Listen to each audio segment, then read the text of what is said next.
Hey, peeps, what's going on? Just wanted to come on and do this one more time with you guys. Trying to bring you guys some value, some a little bit of education as well to your world about the world and industry of real estate. Today, I am lucky enough to have my fellow Subto community member, Betzy Rodas, join me live for you guys. So if you're watching this live, drop some comments in the questions or drop some questions in the comment section.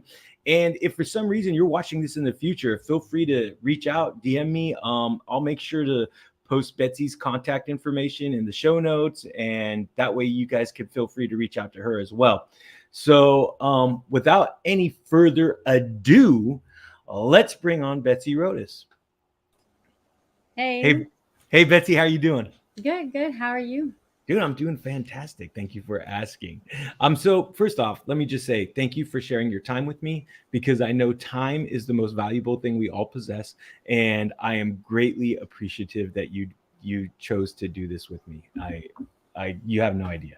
And I'm hoping people get some value out of this, because like this is honestly the topic we're about to discuss is like the number one thing I wish I would have started out with first, in my real estate journey. A lot of people say that actually, so you're not the only one. Yeah, exactly. So I wanted to know, what were you doing before real estate? Well, before real estate, I kind of did a lot of off jobs because I kind of focused when my kids were born, I focused on being a mom. So I was a full-time mom, taking care of my kids. And then when they started to go to school, I would do a lot of like schoolwork in the community, volunteering. And then I've done everything, right? Like cashier, I've been and a teacher's assistant for pre-K. I've been, I've even done asbestos abatement. So I've kind of been everywhere.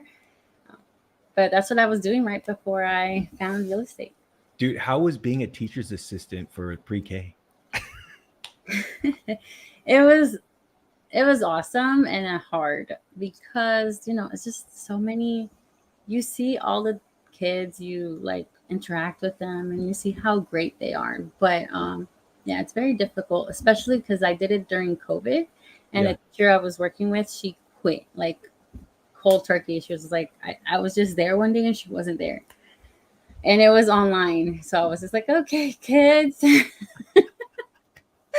Nothing like getting thrown into the frying pan, huh? Yes. That tends to happen to me, honestly. So yeah, it was crazy, but yeah, it ended up like I have no prior education to teaching education. So I was like it came up to the point where I was like up to my administrators and I was like crying. I was like, I can't do this. Yeah, it was like the kids are awesome and I'm okay with them, but when it comes to behavior in the classroom, it's so different than just teaching them. It's like it's a whole thing. And I had no one taught me how to do that. And it was like 18 kids and I was like, I don't know. And I was teaching English and Spanish, so I did dual language. Yeah. Yeah. Dude, that's amazing. And you know what? It's funny because when I'm listening to you talk about like they just threw you into this and you had no education of like how to actually teach children or anything like that, like, but what a lesson for you to learn, because it's the same thing with real estate, right? Like as soon as you get into real estate, nobody's there really teaching you what to do. You're just going to have to go through it and do it, you know? So um, I'm curious, how did you find real estate? How did you like, what prompted you to get into real estate and especially like real estate investing?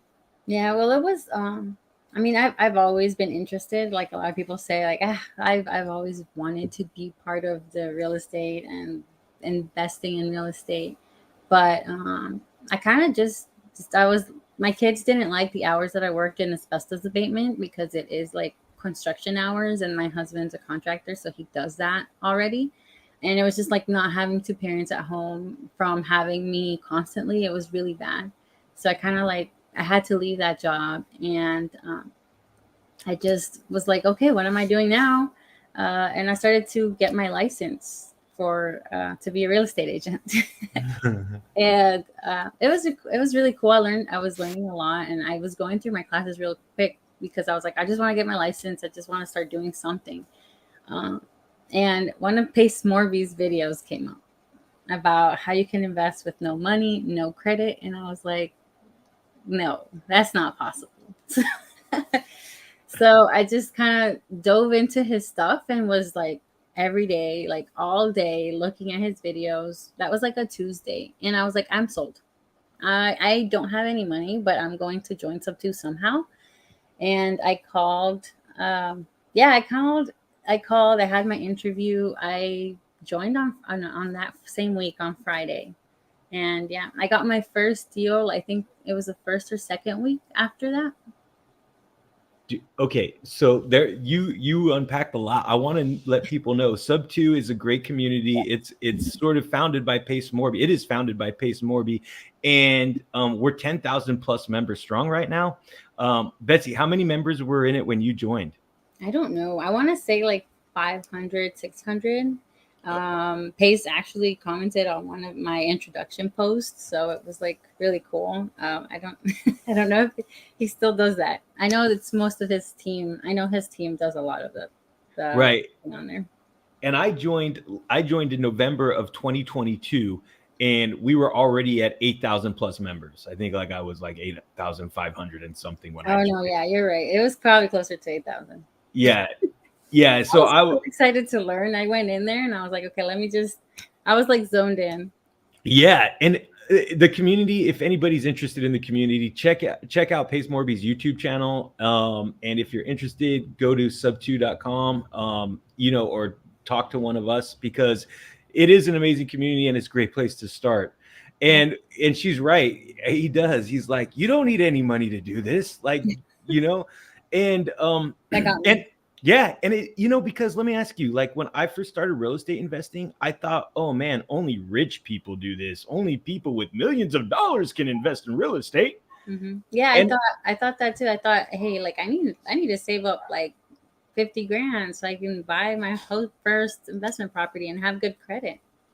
dude, so that and Mhm. that's exactly how I felt. Like I felt like, hey, I have to have like at least $100,000 in order to buy my first real property or do anything like that. And then all of a sudden you start learning, like even if it's your primary house, you start learning house hacking. You start learning, hey, I don't need 20% down. I can do this. I can use this loan for 4 units or below. It's insane. It's insane. And when you start really diving into it, like you were saying, like you really find out that you don't actually need to use any of your own money, which brings me to my next question, Betzy, because I know that you got started and you found your first deal in the sub two. You know what? Before I go on my next question, tell me a little bit about that first deal, because I would love for people to sort of hear your story, because I love how you went from cashier to teaching to asbestos abatement, and now boom, you're like running the show in sub two for private money lending. But tell me how you got your first deal. Yeah, I just hate being the kind of person who sits on their hands. I can't. I just have to be doing something. Like I have to be active in some way. So yeah, I was going through the modules and everything, and I was just like, oh my God, like I need to call. I need to start calling. And I went on eBay and I found a motivated seller. And I called her and I made so many mistakes. Like I forgot to ask her her name. Like I had no idea. But I knew she was a motivated seller and I knew I wasn't going to close this myself. So I took it to someone that I had just had a great conversation with. Her name's Autumn. She's a subto leader in Florida. And I was just like, hey, here, have a motivated seller. I don't know what to do with this. And she closed it. Her team closed it like in 2 days. And it was really awesome. But I also learned like, hey, you don't get paid automatically. It takes a little bit because they also like disposed it. We found a homestead buyer, and yeah, it was a little townhouse in Florida. Dude, that's amazing. And for you guys that don't know what she meant by motivated seller or homestead buyer, motivated seller is somebody who usually like has pain. They're either like in foreclosure or they're behind on property taxes or they have no equity and can't afford the payments. So they look for somebody who's going to come in and help them out. That could be done in numerous ways. That could be done by cash. That could be done creatively. That could be done by listing it with a real estate agent, but sometimes you might have to pay the commissions and the closing cost, and you might not even get any money if you don't have any equity. So there's different ways, and that's what she meant by motivated seller. And homestead buyer, just so you guys know, is an end buyer. Like if you were just going to buy your own primary house, somebody would just be looking to own something. Someone's gonna live there in the property. It's their house. Exactly. So that's what she means by homestead buyer. And to be quite honest, like I love that because did you ever feel like, because you didn't, from your story, it doesn't sound like you ever thought like, I have to do this on my own. Where me personally, I always felt like, oh, I got to do this on my own, or I can't ask for help. But dude, you were so smart in the beginning because you actually were like, shit, I need somebody to help me close this, and went out and got it. Like, how was that? Like, were you just like, I'm just going to do it? Like, well, I think I grew up knowing like you can't mess up, it's like a thing that's been ingrained with me, which is also it's also a paradigm I've been trying to fight myself with because I feel like I can't mess up. And I know if I do it on my own, I'm going to mess up. So automatically I was just like, okay, who can I bring value? Who can I help? And bring motivated sellers or talk to people or just underwrite or do something so I can learn. And that way I don't make as many mistakes as I would by myself. yeah, no, that's smart. I wish I had that mindset in the beginning. I was always raised like, oh, you got to do this on your own. Don't ask for help, kind of stuff like that. And it's not until actually probably this beginning of this year that I was like finally working on my own kind of mindset and, changing the way I view things. And now I'm asking people for help. I mean, like, dude, I reached out to you on Messenger and I'm just like, hey, what are you doing, Betzy? I'm Lance. I want to connect with you, And I love connecting with people. right. It's amazing. It's amazing. So I know like a lot of people in the world of real estate, or when they think about the world of real estate, they think that, oh, you got to be a real estate agent because you went and got your license. I know when I first started, I went and got my license. And I didn't finish getting my license. I found creative finance and I was like, no, I'm focusing on this. Smart. I went and I got my license and I don't really use it except if it's for friends or family. Like I'm not actively out there trying to promote myself as a real estate agent because I don't like that world. You know what I mean? Yeah. So I find that the investing side, this like creative finance and fix and flipping for myself is what I'm passionate about and what I really want to talk to people about and help them. So I like a lot of people think that there's only like you can be a real estate agent or a mortgage broker, but in the world that we work in real estate, right? There's so many different kind of jobs that you can do. Oh my gosh, yeah. Right? Like it's not just one thing. And I didn't realize that until I stepped into the world of subto, and I'm like, oh my God, there are like different jobs that everybody can do and still, sort of team up and make money on together and, work together, Yeah. And so I know for you got sort of into the raising private capital, which I think is the most, like if anybody's out there listening, they want to step into the real estate game, that is the number one thing you should be doing is raising private capital. from the Always. get-go. From the get-go. Hmm. So how did you turn in, like, how did you make that your niche? Like, how did you find that to be your job? Yeah, well, it kind of came to me. The people that I started like Autumn, they became my partners, and we started buying. We were like, we're gonna set this goal where we buy multifamily properties. So we got one under contract in January, a fourplex, and we were like, okay, we need money for this. And we did it backwards. We didn't raise capital before, we did it afterwards. And I just started texting everybody. Like I found a directory and I just started texting everybody like, "Hey, I'm looking for capital. I'm like," which is what you're supposed to do when you're raising capital. I just tell people what you're doing and what you need. So that's what I was doing. I was telling everybody like, "Hey, are you still lending? I'm looking." And yeah, we found one. It wasn't from me actually, but I had now a few contacts that I could reach out to, and they were like, "Yeah, I will lend for you, but this amount." And I really didn't know all the parameters that you're supposed to ask back then, but I did know they had money to invest and that they would invest with me. So I was doing the high performance mentorship with Keston, and I met my partner Kalisha there, Kalisha Carter. She is an amazing, amazing high performer. She texted me one day and she's just like, "Hey, I know you've been raising capital because I was talking about it in the mentorship." And she's like, "Do you have a person for this deal?" And I started reaching out to my contacts, and we just kind of started connecting dots. And we were like, that same weekend, we were like, we should partner up. And we had this conversation about it, how we were going to set it up, how we were going to do things. And yeah, we've been rolling since.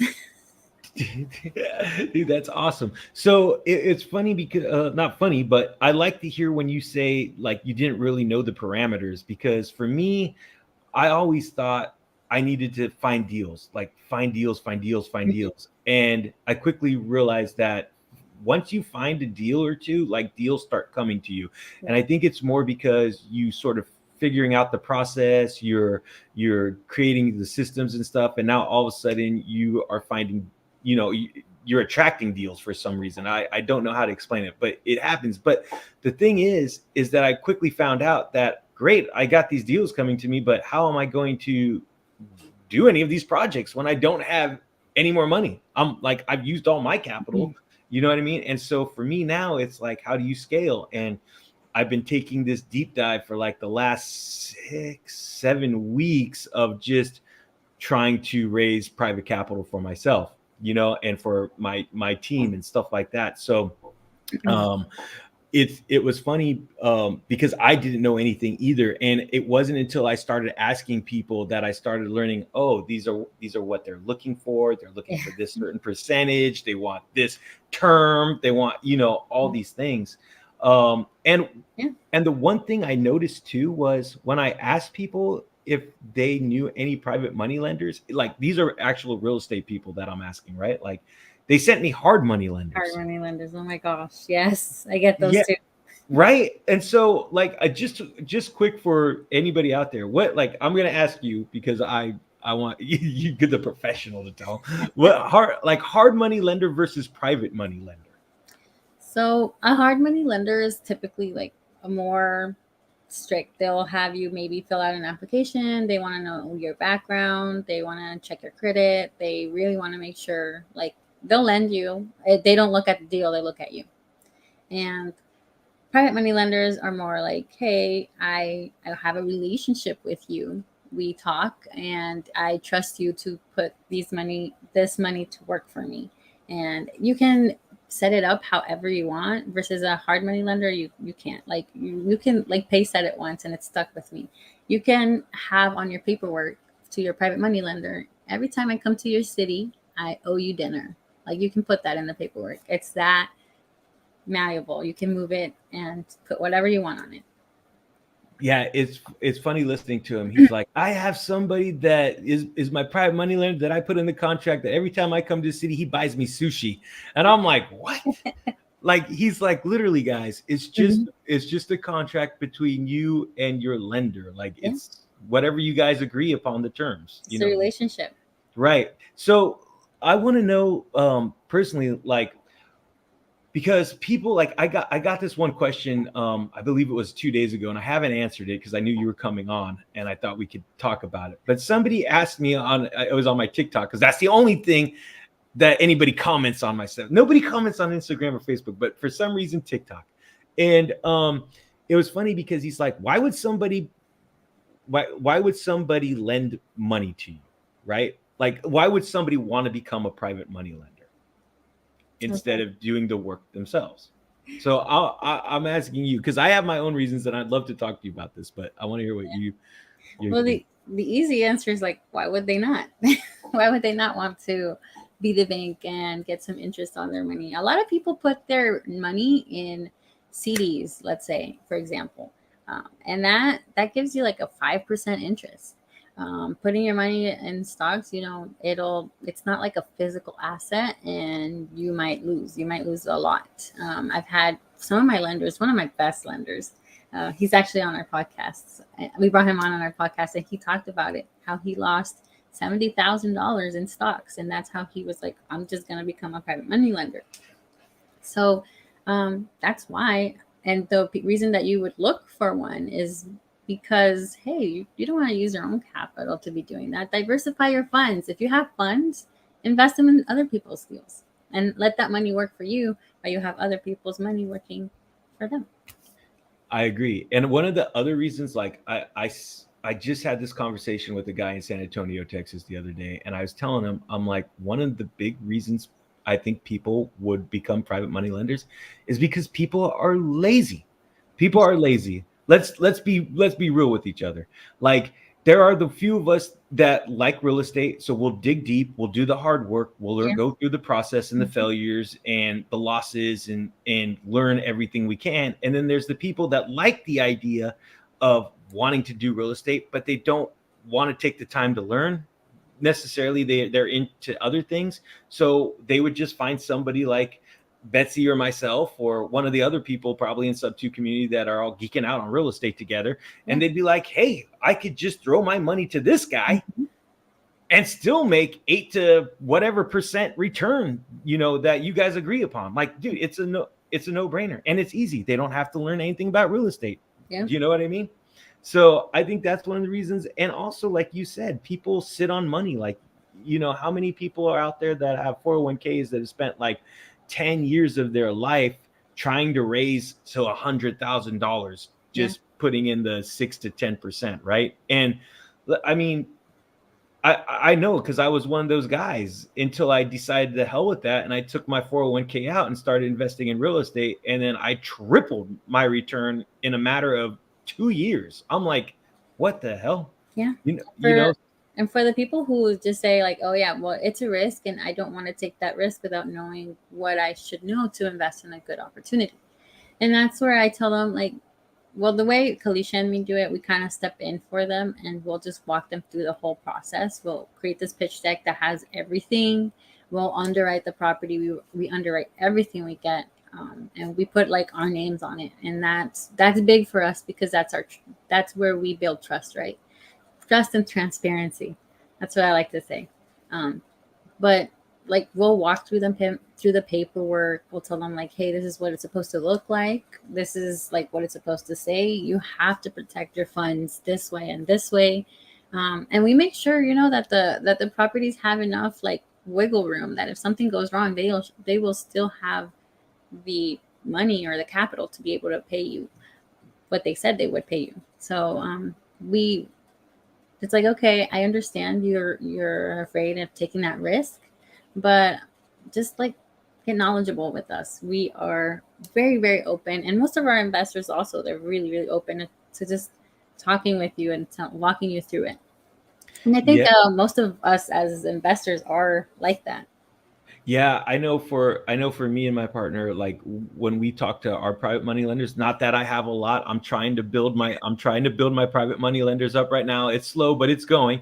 But when I do talk to them and they come in on a project with me, like I sit down with them and I go through all the numbers. Like, we're fix and flippers, so I break down everything, like hard money cost, like what we're paying in percentage, what our rehab cost is, the breakdown of that, like where we're putting their money towards, whether it's coming in for the gap funding or rehab or whatever it is. I actually give them access to, I use Google, not Slack. So I give them access to a space where they can actually see all the paperwork and the transaction going through. I learned that from Pace. I love these ideas of being transparent with his private money lenders. And my goal, in all reality, is my goal is to get them paid as soon as possible. You know, whether that's in a month or 2 months, my goal is to get them paid as soon as possible. And I guarantee their money because my reputation is more important to me than losing some cash. Like, because in the long run, I want them to be like, you know what? It didn't work out for Lance, but Lance paid me my money and what he said he'd give me for lending it to him. And I'll go ahead and lend with him again. Yeah. Number one thing, like, is what's your number one goal when you're working with your client? Yeah. That building that trust, like they know if they invest with us, they're going to get their return that we promised them. Definitely. Yeah, and that's like because like I think that's the most important thing you have, right? Is like, because you want these private money lenders to keep on working with you and working with you and working with you, and if for some reason you mess up, all of a sudden your name spreads like wildfire. Yeah, and I mean, I want my ultimate goal for me is for my lenders to have their money growing all the time. So even if we don't have a particular deal that fits right with them, Kalisha and I, we do our best to go out there and look for a deal that will fit their parameters so that we can have their money growing. It's our ultimate goal, like just combining those funds, maybe if they have to, if it's like 10,000, if they don't have that much, and just trying to make it grow, trying to have it grow all the time. It's just so important, I think, for our life, the way we want to live and the way they want to live for their goals. It's just, getting that return. Yeah, and it's going back to the hard money lender versus private money lender thing. Like, I know when I talk to some of my real estate friends, right, and they send me, I'm like, hey man, do you know of any private money lenders or whatever? And they send me a hard money lender, and I think to myself, okay, now I need to start educating on why a hard money lender is different than a private money lender, and what do I mean by the two. And so for me, I'm curious, where has been the most success where you found your private money lenders? I've actually found most of my private money lenders online. So on Facebook groups, I will just go out there and just scout, like see who wants to grow their funds, who's looking to invest. Um, we've done a lot in the real estate market, but we're kind of looking now more like doctors, people who don't really have that time to be doing all the due diligence that they need to do, but they have a bunch of cash sitting there. So we're kind of moving on that. We're going to other business professionals. We're joining other groups in our community, just trying to get the word out there that, hey, this is another option that you have that you may not have known about before. Yeah, when you mentioned that, like, for me, I know that I hit up my friends and family first, my inner sphere, right? Like, just to say, hey, I got this. And then I come to find out, like, they still look at me as some like guy that doesn't know what he's doing or something like that. And it's so funny because I would never approach my friends or family if I wasn't 1000% sure I knew exactly what I was doing. Like, I didn't niche it down to where I only invest in 3 neighborhoods, or I know exactly what kind of rehabs or properties I'm looking for, stuff like that, right? And so it's funny. So since I've started promoting it out on social media, I have people that have sort of found me at my gym. I have people that have found me, just through my TikTok account. Like, they ask me questions, and they're like, and this is how it always starts. This is the one thing that they always say to me. And I don't know. I'd love to hear what you say after this, but the first thing I hear is, dude, I've always thought about getting in real estate investing. Or I was talking to my wife the other day about real estate investing and getting in. We're looking at maybe picking up a property. And dude, then I go into it about, yeah, it's great and all this other stuff. Do you, like, I'm curious, what is your experience with that? Well, there's a lot of us there's a lot of us like me that we can't really go to our families for money. Like, they don't have the cash, so we have to look elsewhere. So I haven't had that problem with my family, but definitely I've seen where they're like, "Oh, I see what you're doing now. Oh, like, hey, you're doing the thing." And I've like told them a little bit like, "Hey, this is how I use the funds. Like, this is my main thing." Like when people talk to me, they're just like, "Oh, how's real estate going?" And I'm just like, "Great, but I focus on raising capital, right?" So it's a little different too because they're just yeah, they have to see it happening. They have to see the success so they can actually be like, okay, here are my funds.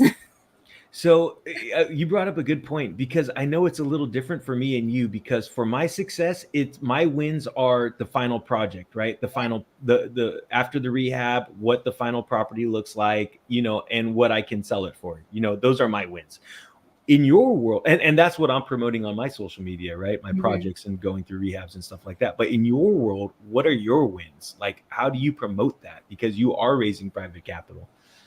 Yeah, so I'm just being really active in social media and just saying them like, hey, this is how this happened. This is how I grew my lenders loan that they let me borrow, and this is how we fit, and this is the like sometimes I will a lot of the time now this is our goal now to be capital partners with the people that we help raise the capital for. So we'll kind of go in there and they'll be like part of our portfolio, like, hey, this property now is part of my portfolio. I help raise the capital for that. And so it's just like being more open and more loud about that and just how it's working for me and for my partner and for our lenders and just creating these win-win-win scenarios. Okay, and ladies and gentlemen, I don't know if you heard what Betsy just said, but she mentioned the best thing, capital partners. Hmm. And it's a way, and I don't know if you guys heard her say, now it's part of my portfolio. So I'll let Betsy talk on it, but dude, you can be capital partners. And Betsy, please tell them what a capital partner is, please. So a capital partner is when you are equity partner, like on a deal. I don't know how to make it simple, but like You own a you piece of the own this percentage. yes, you have this property, you own a piece of it. Like let's just say like 25%. I am the owner 25% of that property because I help raise the capital for it. So and if you guys understand that, so let's say Betsy saw this like $1 million mansion, Yeah. right? And she went and helped the guy who wanted to buy that $1 million mansion or do whatever he wanted to do with it, create a luxury, I don't know, Airbnb or whatever. She went out and helped him raise the private capital, her and her Mhm. partner. And so now for raising the private capital, they are setting themselves up in the deal as capital partners, meaning, let's say I'm just going to use simple numbers, they're getting 25% of that property. So if that guy is bringing in, let's just say $500,000 or let's say $1 million a year in luxury Airbnb rental money, she's now getting 250, her and her partner are now getting $250,000 of that a year because she's 25% owner in that, all because she helped somebody raise private money for a deal. Yep. And that is why I love this real estate community I'm part of, because there are so many avenues that you can do. And Betsy is just one person doing one like niche thing in that community, but there are like 30 other niches that you could be a part of. So um Yeah. I Yeah. I yeah, I can't believe that. Yeah, that's Yeah. amazing. I I tell love. people all the time, it's like, hey, what do you like to do? What's your focus? Like if you don't like wholesaling, don't wholesale. You don't have to. You don't have to wholesale. I knew from the get go I did not love it, and I'm so thankful I was able to join a team because I then learned how to underwrite. So I knew how what a good property to invest in looks like. But yeah, there's so many other things. You could be an underwriter. You can do TC work. There's so many things that you can do in real estate that it doesn't have to be wholesaling or something that you don't really love. Okay, so I'm gonna go to your wholesaling adventure because we're gonna talk a little bit about that, because I know like like I well, maybe I don't know, but I feel like when everybody joins up with Sub2, it's the first thing they go to, Hmm. like wholesaling. And I was lucky, like, well, I don't know if I consider myself lucky, but I was doing wholesaling before I joined up Sub 2, and I was sort of just trying to find my way. Like I didn't have any guidance. I was fumbling around the world on my own, in the real estate world on my own, just trying to cold call. And I was in like some I was in some crazy market, some small crazy market, trying to make things happen. And I got into Sub 2, and I quickly realized after talking to, I don't know if you know Creighton Bertrand or not. Yeah, but I after talking to Creighton, like he just really opened up my mind, and he was like he made me feel like it's okay, man, if you don't want to wholesale, you can do what you want, What do you want? And I'm like, thanks, buddy, I appreciate that, because I do not like wholesaling. Like I don't like it at all. Like I honestly don't.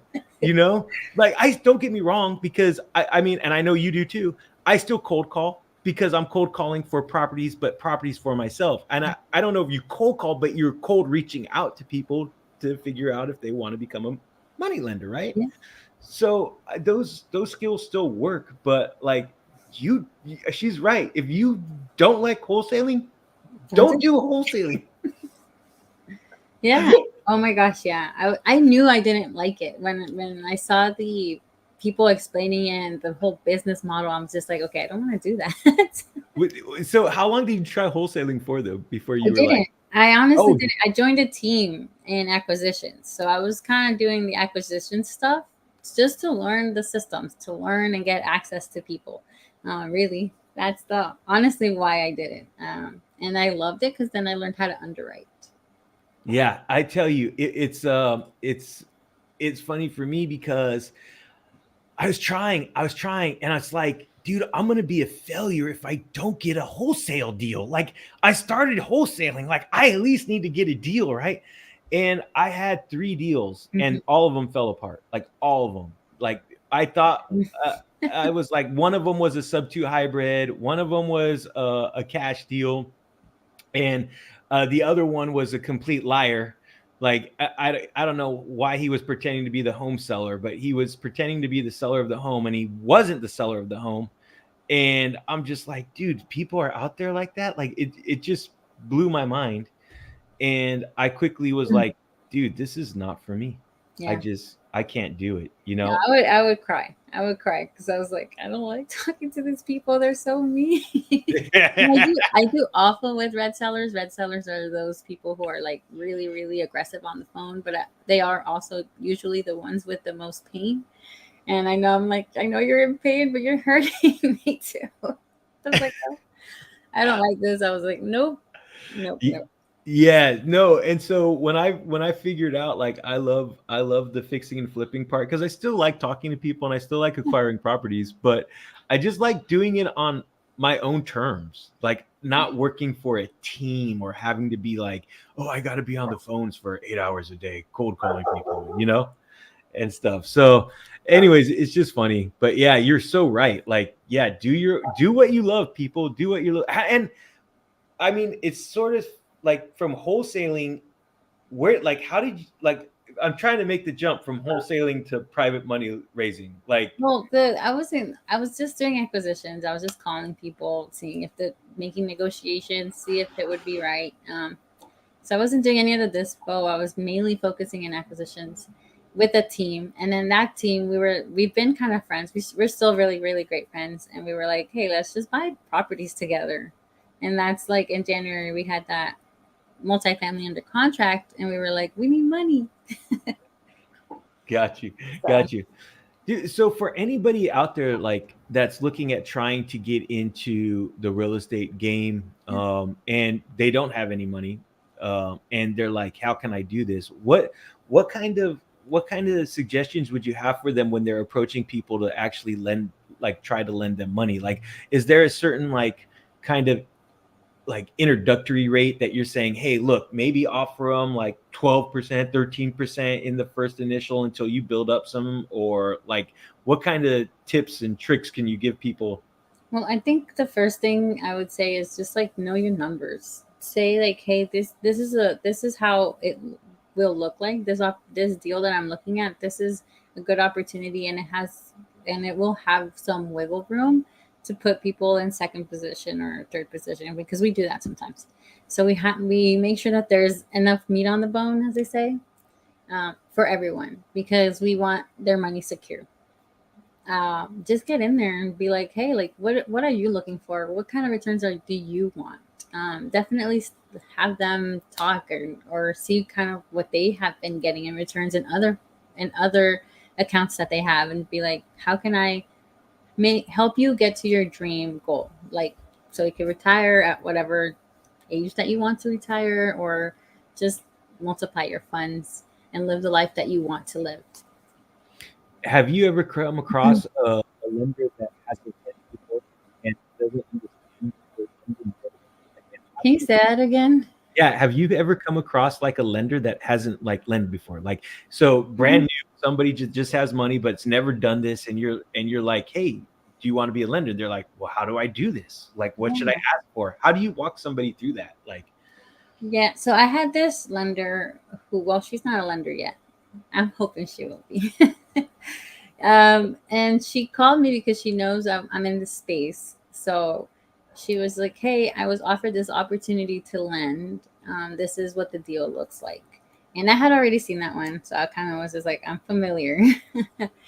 Now I was like, what kind of questions do you have? What are you seeing?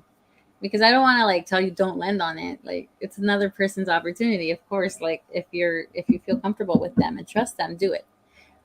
But I was like, what things are you looking for? And then we went through the deal, and then I was like, I don't. She's like, I don't know where they're getting these comps from, and I was like, oh, that's a good question. I also didn't see that. So that's a good question. Seeing like how it's going to perform and why it's going to perform that way is very good. Comps are just comparables, just to make sure that it will that your numbers that it'll your property will do the same around that other property that is similar. So and then she just started asking like other things. So like with beginners, it's very, very important to be really open with them, and just to show them like, hey, like, this is how you look at properties, and this is what you should be looking for to protect yourself, because that's what they're mostly concerned about. They're mostly concerned like, this is my savings. I'm not going to use all my savings. I'm going to use part of it, but I don't want to lose it. And it's totally understandable. So I really want to make sure that they understand what they're getting into, um, and how they're going to secure their funds. So really, I think it would be walking them through the whole process, and also helping them understand each process. it's here's another thing I wanted to ask you too, because I just want people to understand out there that if you do want to invest with somebody like Betzy, or somebody that does what Betzy does, you know I want you to understand the process, because I'm a fix and flipper. So when I'm looking for private money, if I don't have anybody in my immediate like list, I can go to somebody like Betzy and bring my project to her and say, hey Betzy, I'm trying to fund this project for like 80K. I need a gap funder for 80K. Here's all my numbers. Like, I'll break down all my numbers to her, and then I'll send it to her. Now, from that moment in time, Betzy, what would you do with my project? I would go and underwrite it. So I'll make sure that it is correct, that your numbers are correct, and that they are what they say they are. I'll even go back to you, maybe even ask you about the hard money terms, because that also might affect the way that our lender gets paid back. So we do our due diligence to like the extent as we have to, like really, really far in. We make sure that that's right, because we want to make sure that our lenders are protected, and also that they keep that trust on us. We have to know the deal maybe even better than you. Yeah, there you go. There you go.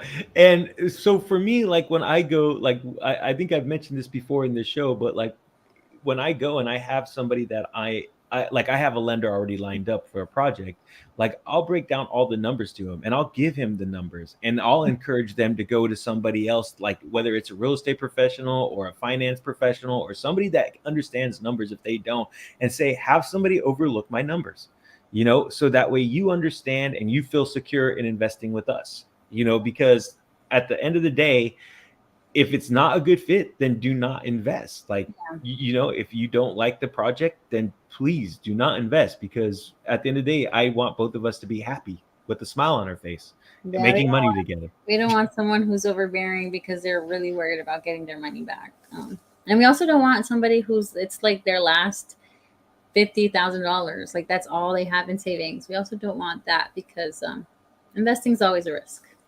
Always a risk, always a risk.